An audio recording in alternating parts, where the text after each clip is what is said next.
మేము పుట్టకముందే మా బాబాయ్ మల్లోజుల కోటేశ్వరరావు గారు, మల్లోజుల వేణుగోపాల్ గారు ఈ యొక్క కుటుంబాన్ని, ఈ ఇంటిని, ఈ ఊరిని విడిచి తాము నమ్ముకున్నటువంటి సిద్ధాంతం కోసం అడవి బాట పట్టారు.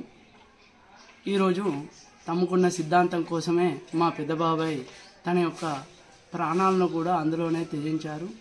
చిన్న బాబాయ్ ఈరోజు మారుతున్నటువంటి కాలమాన పరిస్థితులకు అనుగుణంగా 1, 2 వృద్ధాప్యం 7-10 వయస్సు దాటినటువంటి బాబాయ్ వస్తున్నాడు అనే మాట గత 15-20 రోజుల నుంచి వింటూనే ఉన్నాము. ఓ రోజు నిజమని చెప్పారు, ఇదే వార్తాపత్రికలు, ఇవే టీవీలు. తెల్లవారి అది నిజం కాదు, అబద్ధం అని చెప్పారు. ఆ విధంగా ఈరోజు మాత్రం తప్పకుండా ఇది నిజమే, 100% కూడా ఆయన ఆత్మసమర్పణ చేసుకున్నారు అని మీ ద్వారా ఈ విషయాన్ని తెలుసుకోవడం జరిగింది.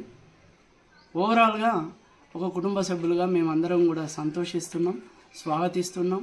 వృద్ధాప్యంలోనైనా కూడా ఒక మంచి భావనతోటి ఆయనే రావడం కుటుంబ సభ్యులుగా మేము సంతోషిస్తూ ఉన్నాము.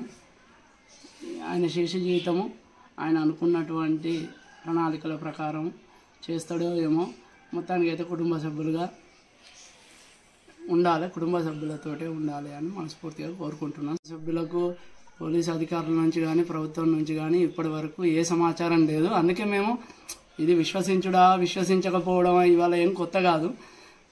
గత 45-50 సంవత్సరాల నుంచి ఆ పరిస్థితే ఉండే. నానమ్మ ఏది ఉంటే లాస్ట్ 2022లో జరిగిపోయింది, మీ అందరికీ తెలుసు. ఆమె ఈరోజు ఉంటే సంతోషించేదని అనుకుంటూ ఉన్నాం.